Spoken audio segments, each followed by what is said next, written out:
जो ED CBI और बाकी चीज़ों की बात कह रही है वो सेकेंडरी है। पहली बात तो ये है कि उसमें ऐसे लोग हैं जैसे काकोली हैं, वो ममता बनर्जी के ऐसा नहीं कि पॉलिटिकल जब से एक्टिव, वो 40-45 साल पुरानी दोस्त हैं। जो नई वाली लड़की सायोनी घोष हैं वो नई हैं, और अगर उनका आपने सोशल मीडिया पे बयान देखा होगा जो कुछ जिस तरह से उन्होंने दिया था, ऐसे लगता था कि ममता बनर्जी के आगे कुछ है ही नहीं। तो इस तरह के लोग अगर आपको छोड़ दे रहे हैं, पर्टिकुलरली काकोली घोष जितनी पुरानी उनके साथ रही हैं, तो आपको भी खुद में देखना पड़ेगा कि आखिर ऐसा क्या हुआ कि जिसने मेरे साथ इतने लंबे सफर हाँ, मतलब आप आरोप ही सिर्फ नहीं लगा सकते ना कि बीजेपी ने तोड़ खुद दिया। को भी देखना चाहिए। अगर कोई आपको कहता कि आप बहुत गुस्सैल हो, तो एक बार आप भी तो देखोगे कि पिछले 10 दिन, 15 दिन, महीने, 2 महीने में कितनी बार चिल्लाई, कितनी बार चीखी, कितनी बार किस पे गुस्सा किया। तो वो जो सेल्फ इंट्रोस्पेक्शन बोलते हैं वो भी करने की ज़रूरत है।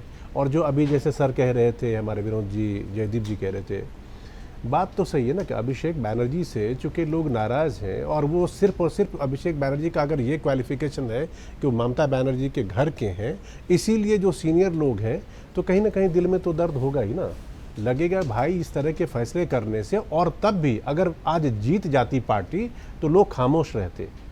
आप हार गए हो, हारने के बाद आपको ये पक्का पता है कि अगले 5 साल कुछ नहीं होने वाला है। बंगाल में तो नहीं होगा, पार्लियामेंट्री इलेक्शंस में भी जो होने वाले हैं अगर उसी की चलती तो इससे सत्यानाश है। दूसरी तरफ सत्ता, उसमें भी 3 साल है। दूसरी तरफ एक सत्ता है, सत्ता को मैं मानता हूँ जो कुर्सी है ना वो मैग्नेट है। उस मैग्नेट में जो ये लोहे हैं, जिसका जितना ज़्यादा वजन होता है उसको खींचने में उतना टाइम लगता है, जो छोटे छोटे सट से आपको चिपक जाएंगे उससे आके।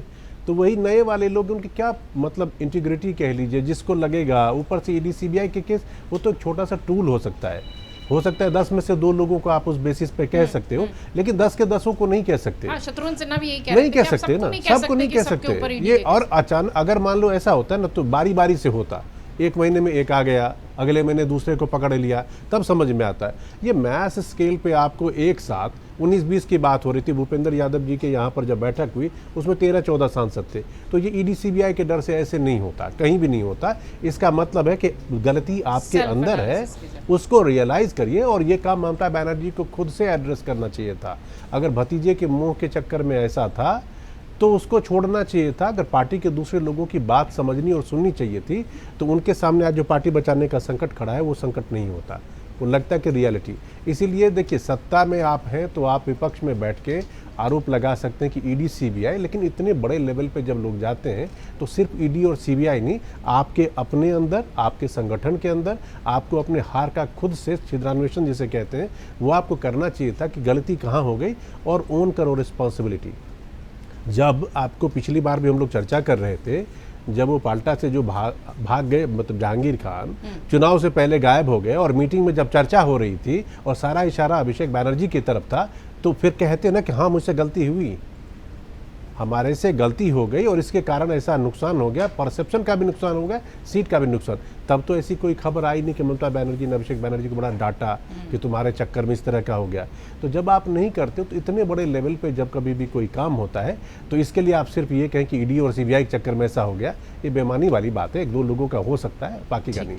अगर आप ये वीडियो YouTube पर देख रहे हैं तो हमारे चैनल को सब्सक्राइब कर बेल आइकन दबाएं, और Facebook पर देख रहे हैं तो हमारे पेज को लाइक करें।